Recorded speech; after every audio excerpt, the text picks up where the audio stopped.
Guys, for most of you guys who are following up my channel, this is C43 AMG 2016 Mercedes. So how do you remove the compressor for this very car? It's a very tricky question and it's very challenging. Put the condenser. However, Mercedes actually tried on this one. It's a little bit tough, but not too tough. So now, if you don't have the standard Mercedes wrench, this guy here is gonna be very helpful. This flat combination, gonna be needing this one here, which is a 3/8. Now, this very 3/8 here is gonna be helping you to guide these long bolts here. Mercedes always have 3 bolts, just like a newer Volkswagen.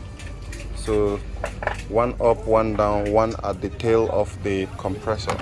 Now let me go into showing you. First thing first, you have to disconnect this thing here, the water coolant, from this clip. You remove it safely, and that is this one here. You have another one also. So you pull it out. Kindly use a flat screwdriver to ply it out as soon as you unclip this fully.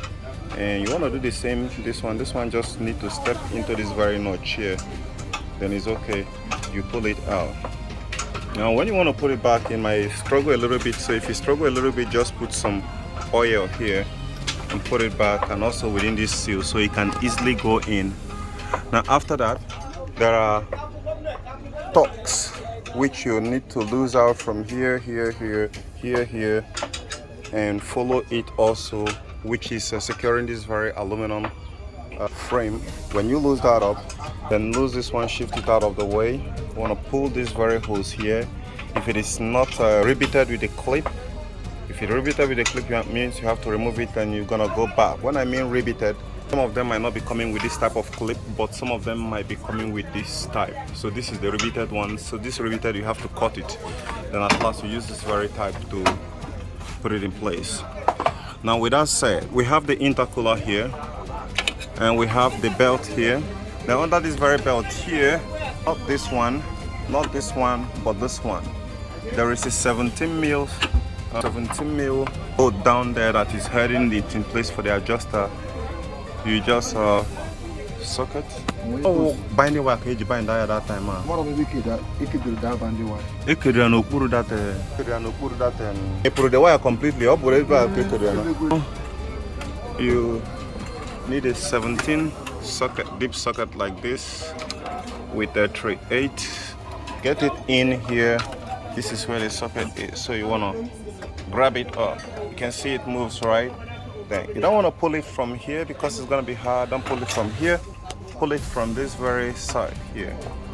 So when you pull it, don't disconnect the entire rubber, because what you're gonna be working with is here. Now what makes this one a little bit easier than the previous ones is, you can see here there is absence of the hydraulic power steering, which is most oftentimes in most Mercedes model. For it not being here, it has been replaced with the EPS, electronic power steering. So now don't bother about this, losing this very pipe and this pipe here. Only lose it out from here, right? Then lose it out from this very condenser here. This condenser on, you have to lose this one out before you can be able to lose out the condenser, which is underneath this very condenser top here, which is extending to here. And the second one which you'll be needing to lose out is not this one, is the one that is directly under the condenser, which is this guy here, right? I think you can see it right now. Here. Huh? Yeah. So you want to lose this one out. Let me pay the charge now. Who for this one now? Because of 2000, let me go pay the charge. This one here, which is the trinary switch. Just I'll give you the money now. No, the binding one. Get to back.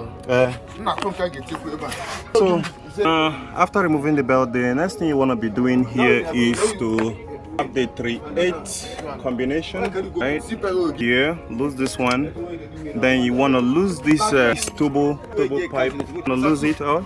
Now to lose that very turbo pipe here, to lose that very turbo pipe there, because it won't give you space until you lose it out, you have to lose out the retain clip, this retain clip here.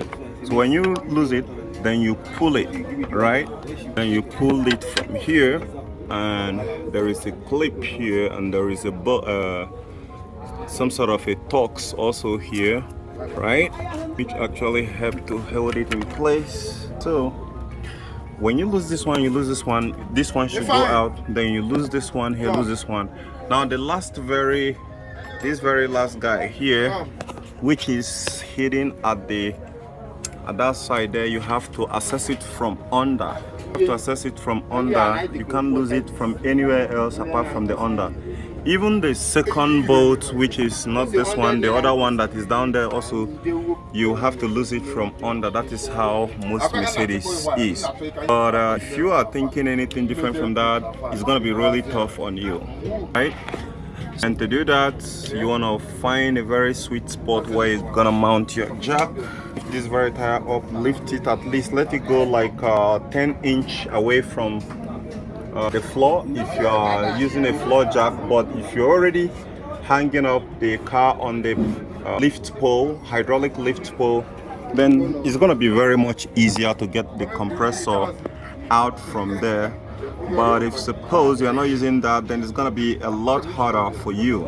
I also forget to mention the fan. The fan is simple. It doesn't have any screw that's holding it in place. It has a retain clip here, and down there. So as soon as you just unhook it off from there, then there you go.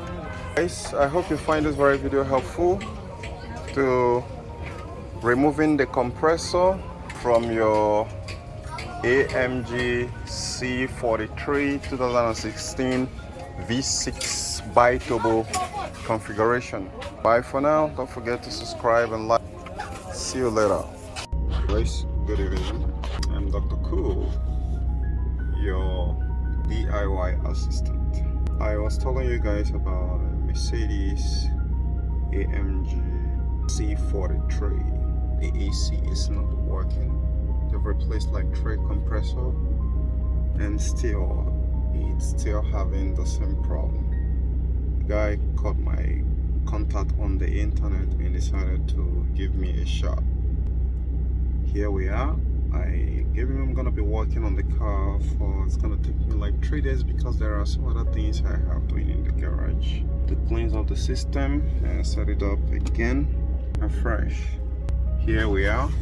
I've just got it back and I've just made a test drive on it, and this is what we got. So far so good. Everything works great. You can see it's wind up. Let me try to wind down a little so you can see it, so you can see it right there. Now I'm still on testing, and tomorrow we start coupling some other things we've taken apart. Like, look down here, those are the engine trains. The reality there is, for most really understand the car AC system, you might be getting some by luck, but there is not every car you're gonna get working by luck. Some will really push you to the extreme and test every tools you have, every ability you have, every experience you have acquired. It's still feeling like as if the refrigerant level is not up to what it should be, because it's not cooling very optimal here, and I'm trying to make sure that I don't overcharge it.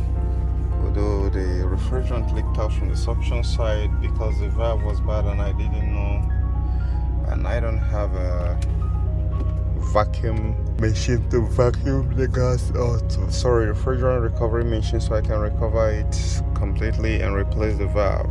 That's one of those issues right there, and I don't have a replacement tool which I can be able to replace the valve without losing the refrigerant.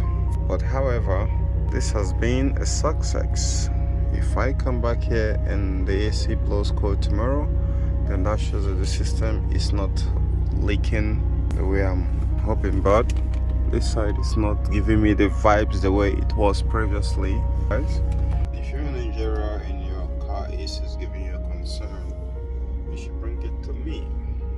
that's gonna be the end of the problem. Satisfaction guarantee. So guys, I'll catch you guys later. Thank you for watching. Bye for now.